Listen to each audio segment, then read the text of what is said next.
लेकिन कुछ लोग ऐसे भी होते हैं जो लोग अंतर्मन की बात को सुनते ही नहीं है। बताता तो है, आप कुछ भी सही करो फिर भी वो गाइड करता है, कुछ गलत करो फिर भी वो बताता है। अब जो लोग सुनने लायक होते हैं, जो उसकी आवाज को सुन ले वो सही काम करते हैं, और जो उसकी आवाज को नहीं सुन पाए वो अपने मन की करते हैं, और जो अपने मन की करता है उसे लास्ट में बहुत ही बुरा भुगतना पड़ता है। तब लोग कहते हैं मेरी तो किस्मत ही खराब है। लोगों को कहने के लिए एक बहाना मिल जाता है, मेरी तो किस्मत ही खराब है, हम खराब किस्मत लेकर के जन्म लिए हैं। मेरे मित्र, वास्तविक रूप में अगर देखा जाए तो ऐसा कुछ होता नहीं है। 2 पैर 2 हाथ वाला जो मनुष्य जन्म लेता है, सबकी किस्मत भगवान एक समान बना करके देता है। लेकिन यहाँ पर आने के बाद जिन लोगों ने अपनी समय की साधना की, समय को संवारा, वो लोग महान बनते चले जाते हैं, और जो लोग उस चीज को नहीं समझ पाते, नहीं कर पाते, उनका जीवन खराब बनते चला जाता है। जीवन में वो असफल होते हैं। आप देखोगे कि कई सारे लोग अपने देश में ऐसे हुए जो लोग असफलता प्राप्त करने के बाद भी काफी उत्साहित थे। जीवन में असफल हुए फिर भी उनके मन की उत्साह घटी नहीं। वो अपने आप को और बलशाली महसूस करते थे और तेज गति से काम करते चले गए। अमेरिका के प्रेसिडेंट बने अब्राहम लिंकन, कई बार जीवन में असफलता मिली। 30 बार लगभग कहा जाता है उन्होंने असफलता का चेहरा देखा, उसके बाद अमेरिका के प्रेसिडेंट पद पर गए, अब्राहम लिंकन बने। चंद्रगुप्त मौर्य को कई बार हारना पड़ा, चंद्रगुप्त मौर्य अखंड भारत का राजा बने। इसलिए आवश्यकता इस बात की है कि हम थोड़ी सी अपनी अंतर्मन की सुने, केवल अपने दिमाग की न सुन करके थोड़ी सी दिल की भी सुनने का प्रयास करें। और दिल कब बोलता है, इसको सुनने के लिए इसको थोड़ा देर शांत करना पड़ता है, मन को थोड़ा शांत करना पड़ता है। हमारा और आपका जो मन है वो दिन भर काम करते रहता है, बेचारा दिन भर दौड़ते रहता है, अशांत रहता है दिन भर। अब इसे शांत करने का हमारे पास क्या विधि है, क्या टेक्निक है? तो मेरे मित्र, मन को शांत करने के लिए, स्थिर करने के लिए आपको साधना करना पड़ता है, मेडिटेशन करना होता है, ध्यान करना पड़ता है। एक जगह एकाग्रचित पलथी मार करके एक स्थान पर बैठना पड़ता है, खुद के साथ बैठना पड़ता है, तब ये मन स्थिर होता है। इसको अस्थिर करना, घोड़े को तो लगाम लगा करके कंट्रोल में कर लिया जाता है, बड़े बड़े हाथी जो होते हैं उनको कंट्रोल में कर लिया जाता है, लेकिन ये मन जो है हमारे पास 24 घंटे रहता है। इसको जब कंट्रोल करने की बात आती है तो हम लोग अपने आप को असमर्थ महसूस करते हैं। कारण ये कि हम लोग अपने साथ बैठने के लिए तैयार नहीं होते, खुद के साथ बैठने के लिए तैयार नहीं होते। कई लोगों को बात अटपटी लग रही होगी, खुद के साथ बैठना मतलब क्या? हम दोस्तों के साथ बैठेंगे, टीचर्स के साथ बैठेंगे, पेरेंट्स के साथ बैठेंगे, खुद के साथ कौन बैठता? जी मेरे मित्र, खुद के साथ बैठना पड़ेगा, अपने आप के साथ बैठना पड़ेगा। और जो खुद के साथ बैठना सीख जाएगा वो धरती का सबसे शक्तिशाली इंसान बनेगा। अपने साथ जो बैठना सीख जाए तो 20 मिनट आप अपने साथ बैठ करके देखिए, कुछ दिन ये प्रैक्टिकल कर करके देखिए, आपको चेंज लगता है कि नहीं? आप अपने आप को सामर्थ्यवान महसूस करते हैं कि नहीं करते हैं? आप अपने साथ बैठ करके देखिए। गायत्री मंत्र जब आप करते हो तो गायत्री मंत्र में उगते हुए सूर्य की ब्रह्मांडीय ऊर्जा, कॉस्मस एनर्जी आपके शरीर में प्रवेश करना शुरू करती है। सूर्य के पास तो असीम ऊर्जा है, अथाह एनर्जी है। सूर्य की ऊर्जा सीमित ऊर्जा नहीं है, लेकिन जो मनुष्य होता है उसकी ऊर्जा जो होती है वो सीमित होती है। हमारे आपके पास लिमिटेड एनर्जी है। मित्रों, कल्पना करो, जब सूर्य की रोशनी इस ब्रह्मांड में स्कैटर्ड है, फैली हुई है, कोई बड़ा काम नहीं कर पाती है, तो हमारे आपके पास अगर स्कैटर्ड एनर्जी है तो वो तो और कुछ नहीं कर सकती है, जबकि आपके पास सीमित एनर्जी है। आप देखते हो सूर्य की उतनी एनर्जी है, फैली हुई है, कौन सा काम करती है? कुछ नहीं कर पाती है। लेकिन जब उसको कलेक्ट कर लिया जाता है तो सूर्य की वो वाइटल एनर्जी जो है वो कई सारे इलेक्ट्रिकल फॉर्म में जनरेट हो जाती है, जिससे बड़े बड़े काम आसानी से कर लिए जाते हैं। किसी भी पदार्थ को अगर आपको जलाना हो, सूर्य की रोशनी को आप कलेक्ट करके एक जगह पर गिरा करके देखिए, वो वस्तु जलता है कि नहीं जलता है। आप जब गायत्री मंत्र करते हैं, आप जब ध्यान करते हैं, उस समय आपकी मस्तिष्कीय शक्तियां जो होती हैं वो एक जगह एकाग्रित होती हैं, वो एक जगह स्थिर होती हैं। और जब मस्तिष्क की शक्तियां एक जगह स्थिर होना शुरू हो जाती हैं, एकाग्रचित होना शुरू होती हैं, बड़े बड़े काम आप आसानी से कर लेते हो। गायत्री मंत्र इसी का नाम है, ध्यान इसी का नाम है। आप गायत्री मंत्र करो, जीवन में समस्याएं जब आएंगी उसको समाधान करने के लिए बाहर का कोई आपकी मदद नहीं करेगा, आपको आपके आत्मबल के द्वारा ही उस समस्या का समाधान करना है। बड़े बड़े भगवान इस धरती पर हुए, उनके जीवन में जब समस्याएं आई किसी ने साथ नहीं दिया।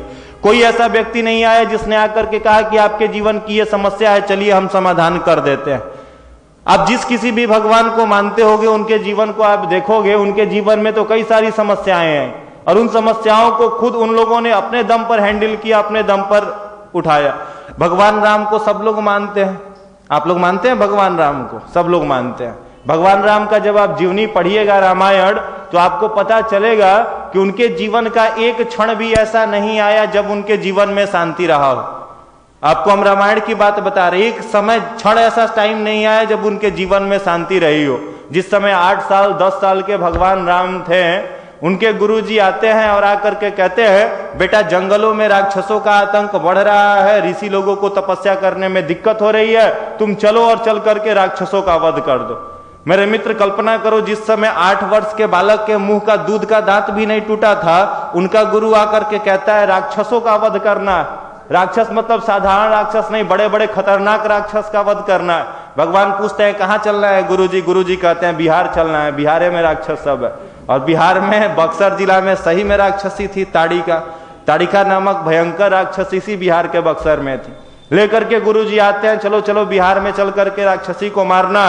भगवान कुछ नहीं सोचते हैं, धनुष उठाते हैं, उठा करके आते हैं। बिहार में आने के बाद ताड़का का वध भी करते हैं। ताड़का मर गई, सोचे जीवन की समस्या खत्म हो जाएगी। गुरुजी कहते हैं शादी करोगे? कहते हैं शादी तो कर लेंगे। शादी की बात आती है, कहते हैं चलो शादी तो कर लेंगे। ठीक है चलो तुम लोगों की शादी कराते हैं। साथ में लक्ष्मण जी भी थे, खुश होते हैं, चलो अब तो शादी होनी है। आते हैं गुरुजी के साथ जनकपुर में, जब प्रवेश करते हैं, वहां पर जैसे ही प्रवेश करते हैं उनको बताया जाता है शादी आसानी से नहीं होगी, यहां पर एक कंपटीशन का एग्जाम देना पड़ेगा, एंट्रेंस एग्जाम है, वो पास करोगे तब शादी होएगी। अब सोचिए शादी भी करने आए, वहां भी कंपटीशन का एग्जाम है। इंट्रेंस पूछा कौन सा एग्जाम है, तो कहते हैं बड़ा सा शंकर भगवान का धनुष है, उस धनुष को तोड़ दो तुम्हारी शादी हो जाएगी। सभा में एक बार नजर दौड़ाते हैं तो देखते हैं बड़े बड़े वहां पर राक्षस बैठे हुए हैं, ऐसा कि WWF का फाइटर सब है, कुंभकर्ण, रावण और ऐसा बड़ा बड़ा राक्षस जो पूरा बॉडी बिल्डर था वो सब बैठा हुआ है। भगवान के मन में संदेह आता है कि साहब जब इतने बड़े बड़े राक्षस यहाँ पर धनुष को नहीं तोड़ पा रहे हैं, तो हम दुबले पतले काय के हैं, हमसे कैसे टूटेगा?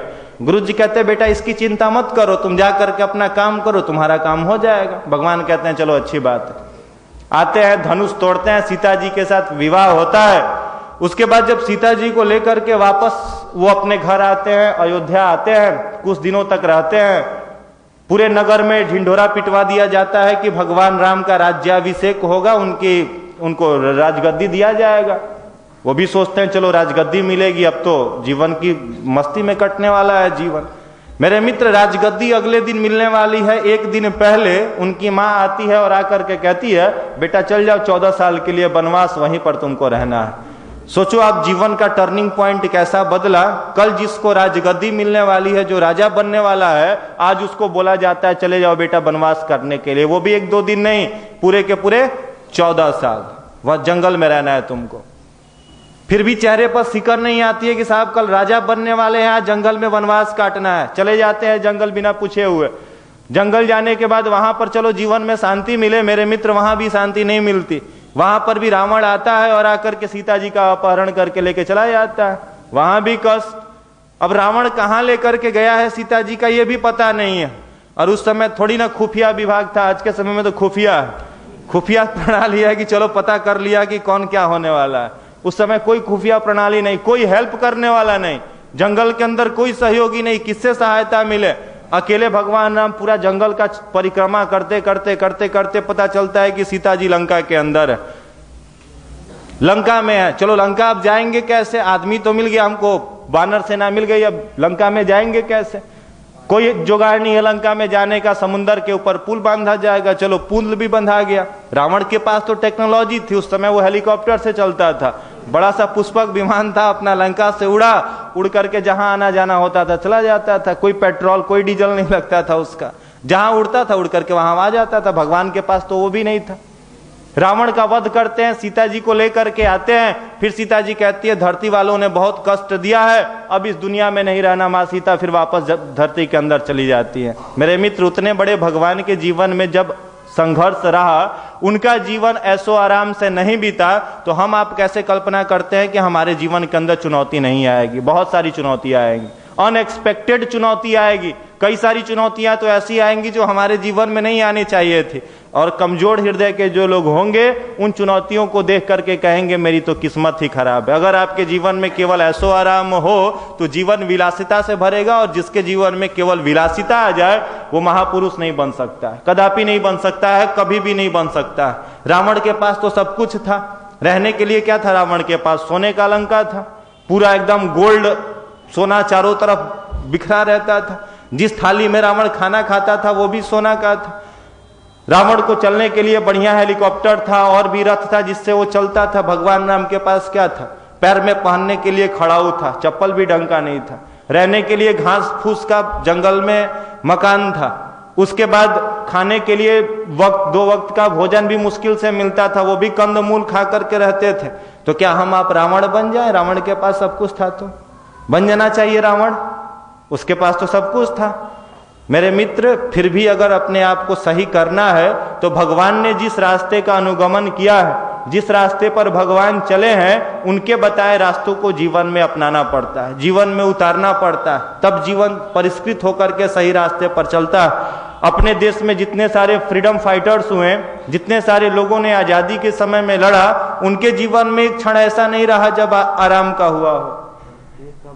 एकदम खराब आ रहा है, बात एकदम पूरा कम कर दीजिए, पूरा खराब आ रहा है, बात कम कर दीजिए, ट्रेवल बढ़ा दीजिए। उनके जीवन में कभी छोड़ दीजिए, ठीक है।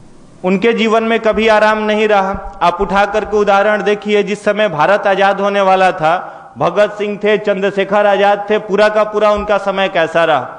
जिस समय में लोग नौकरी के लिए फॉर्म भरते हैं, जिस समय लोगों के शादी विवाह का समय आता है, भगत सिंह को फांसी पर चढ़ जाना पड़ा। जिस समय लोग अपने कैरियर को संवारते हैं, उस समय चंद्रशेखर आजाद ने देश को आजाद कराने के लिए अपना बलिदान दे दिया। मेरे मित्र, उनके भी जीवन में संघर्ष था, लेकिन संघर्ष के साथ साथ उनका सबसे मजबूत अगर कुछ था तो उनका आत्मबल था। उनका आत्मबल था जिसके बदौलत उन्होंने कुछ कर पाया अपने जीवन में। इसलिए अपने आत्मबल को मजबूत करना होगा, अपने सेल्फ कॉन्फिडेंस को मजबूत करना होगा। और आत्मबल को, सेल्फ कॉन्फिडेंस को मजबूत करने वाला अगर कोई साधन है, कोई टेक्निक है, तो वो है भारत का अध्यात्म गायत्री महामंत्र। जब आप गायत्री महामंत्र करते हो तो भगवान से प्रेयर करते हो कि हे प्रभु, हमारी बुद्धि को आप सद्मार्ग की दिशा में चलाइए, हमारी बुद्धि को सही रास्ते पर चलाइए। भगवान से ये प्रार्थना आप नहीं करते हो कि सब कुछ हमें ही चाहिए, केवल एक चीज मांगते हो, हे प्रभु हमारी बुद्धि को सद्मार्ग में प्रेरित करे, बुद्धि को सद्मार्ग में प्रेरित करे, हमारे अंदर ताकत दे, हमारे अंदर बल दे। ओम भूर्भुवः स्वः, इस पूरे ब्रह्मांड में व्याप्त तत्सवितुर वरेण्यम, जो सूर्य की ऊर्जा है, जो सूर्य की एनर्जी है, भर्गो देवस्य धीमहि, उस ऊर्जा को हम अपने जीवन में धारण करें और वो हमारी बुराइयों का नाश करे। देवस्य धीमहि धियो यो न प्रचोदयात्, हमारी बुद्धि सद्मार्ग में प्रेरित हो। इतना सारा आप भगवान से कहते हो तो जीवन में एनर्जी आता है, जीवन में ताकत आता है और भगवान के साथ आप जुड़ते चले जाते हो। आप देखोगे जितने सारे लोग भगवान के साथ जुड़े वो सारे लोग साधारण थे, लेकिन भगवान से जुड़ने के बाद उनकी ताकत जो थी वो असीमित हो गई। हनुमान जी थे वो सीमित थे, उनके पास बहुत शक्ति नहीं थी, बहुत ताकत नहीं थी। ऋषि ने श्राप दे दिया कि तुम अपनी सारी शक्तियों को भूल जाओगे। हनुमान जी भूले थे, कुछ काम नहीं कर पाते थे हनुमान जी। लेकिन जब राम के साथ हनुमान जी जुड़े तो उनके जीवन में उन्होंने बड़ा बड़ा काम कर करके दिखाया। एक छोटी सी घटना रामायण में आती है, जिस समय श्वेत बांध रामेश्वरम बनाया जा रहा था, समुद्र के ऊपर पुल बांधा जा रहा था, उस समय भगवान राम ने आह्वान किया कि कौन इसमें काम करेगा। सारे बानर एक साथ आए और आकर के कहे कि हम लोग समुद्र के ऊपर पुल बांधेंगे। किस चीज का पुल बांधोगे? लोगों ने कहा समुद्र में पत्थर फेंकेंगे और वो पत्थर समुद्र में तैरेगा। भगवान ने कहा कि ये कैसे हो सकता है, ये साइंस के लॉ के अगेंस्ट है। पत्थर कभी पानी में नहीं तैर सकता है, पत्थर कभी पानी में नहीं तैरेगा। भगवान ने कहा कि तैरेगा। नल नील से पूछा गया कौन सा टेक्निक लगाओगे? नल नील ने कहा कि आपका नाम इसके ऊपर लिख देंगे और ये पत्थर समुद्र के पानी के ऊपर तैरेगा। भगवान ने कहा ठीक है। सारे बानर जो थे वो पत्थर के ऊपर राम का नाम लिखते थे और लिख करके जब पत्थर को पानी में फेंका जाता था वो पत्थर पानी के ऊपर आकर के तैरने लगता था, पानी के ऊपर आके तैरने लगता था। सब लोग आश्चर्यचकित थे, ये कैसे हो सकता है, ये कैसे हुआ? राम भगवान के भी मन में संदेह आया कि ये हो कैसे रहा है, फिर भी उन्होंने कुछ नहीं कहा। एक बार भगवान राम बैठे थे, उन्होंने देखा कि सारे बानर इतना मेहनत कर रहे हैं, हम भी चल करके पत्थर फेंकते हैं, हम भी कुछ हेल्प कर देते हैं इन लोगों का। भगवान राम के मन में संदेह भी आया, कहीं हम पत्थर पानी में फेंके, वो पत्थर डूब गया तो क्या होगा, सब हंसेगा मेरे ऊपर। हम लोग फेंक रहे हैं तो पत्थर तैर रहा है, ये फेंके तो पत्थर डूब गया। मन में संदेह आया, वो कहे कि मदद तो करना चाहिए इन लोगों का। एक पत्थर उन्होंने लिया, लेने के बाद उसके ऊपर राम लिखा हुआ था, लिए पत्थर और समुद्र के किनारे चले गए, दूर कहीं किनारे की तरफ चले गए कि पत्थर डूबे भी तो कोई हमको देखे नहीं। मन में संदेह था। हनुमान जी देख लिए कि प्रभु किनारे कहाँ जा रहे हैं, वो पीछे पीछे लग गए। आराम से धीरे धीरे हनुमान जी भी पीछे पीछे आ रहे थे। भगवान समुद्र के किनारे गए, काफी दूर जाने के बाद पत्थर को उठाया, उठा करके फेंक दिया पानी के अंदर। जैसे ही पानी में उन्होंने पत्थर को फेंका, वो पत्थर जाकर के डूब गया। भगवान दाएं बाएं देखते हैं कि किसी ने देखा तो नहीं। हनुमान जी कहते हैं देख लिए हम तो, पीछे हैं आपके। भगवान कहते हैं देख लिया, किसी को बताना मत, न तो सारा बंदर हतोत्साहित हो जाएगा, सोचेगा सबकी भगवान में शक्ति नहीं है, तो ऐसे ही लंका में जाके मरा जाएंगे हम लोग। पत्थर फेंके डूब गया। हनुमान जी पूछे प्रभु आप चिंता ना करे। पूछे क्यों चिंता नहीं करे, तुम लोग फेंक रहा है तो तैर रहा, हम फेंके तो डूब गया, चिंता वाला बात है, चिंता तो करना चाहिए। हनुमान जी समझाते हुए कहते हैं प्रभु हम लोग साधारण बानर हैं, हम लोगों की कोई औकात नहीं, हम लोग तो आपके दम पर कूद रहे हैं, हम लोग तो आपके दम पर कूद रहे हैं, रावण में को मारना है लंका में जाकर के। हम लोग आपका नाम केवल लिख करके अगर पत्थर को पानी में फेंक रहे हैं, वो पत्थर तैरने लग रहा है। प्रभु जिस पत्थर को या फिर जिस व्यक्ति को आप अपने आप से अपने हाथों से फेंक दोगे, उसे बचाने वाला कोई नहीं है, उसे तो जाकर के डूबना ही है। इसीलिए पत्थर जाकर के नदी में डूब रहा है, समुद्र में डूब रहा है। अगर दुनिया वाले किसी का साथ छोड़ दे, साधारण लोग किसी का साथ छोड़ दे, तो आपके नाम में इतनी शक्ति है कि आप उसे तैरा लेते हो, आप उसे बचा लेते हो। लेकिन आप जब किसी को त्याग दोगे, उसे कोई नहीं बचा सकता। मेरे मित्र जीवन में भी यही होता है। जो भगवान का काम करता है वो निसंदेह होकर के काम करता है, उसके कलेजे में डर नहीं होता है कि आने वाले समय में मेरा क्या होगा। आप देखते होंगे गांव में जब लोग सिलवट पर मेहंदी को पीसता है तो उन लोगों का हाथ स्वतः लाल हो जाता है।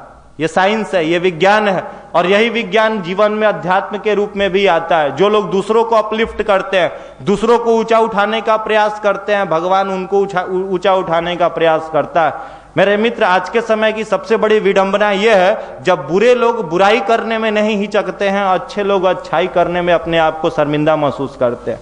अच्छे लोगों को कहा जाए किसी का मदद कर दो, आप कहोगे कि कोई देख करके क्या कहेगा। कहा जाता है मेडिटेशन करो, ध्यान करो, अरे सुबह आंख बंद करके कमरे में पलथी मार करके बैठेंगे, मेरा दोस्त देख लेगा तो क्या करेगा। ये अच्छा काम है जिसे करने में हम लोगों को संदेह लगता है। 1 जनवरी के दिन हनुमान मंदिर में भले जाकर के 4 घंटा लाइन में लग करके लड्डू चढ़ा लेंगे, लेकिन किसी दूसरे दिन बोला जाए कि रूम में बैठ करके हनुमान चालीसा पढ़ लो, आप कहोगे दोस्त देखेगा तो मजाक उड़ाएगा, देखो ना ये जवानी में हनुमान चालीसा पढ़ रहा है। गजब की विडंबना। जब बुरे लोग अपनी बुराई करने में नहीं हिचकते हैं, मेरे मित्र अच्छे लोगों का ये दायित्व है कि वो अच्छाई करने में नहीं हिचके। कभी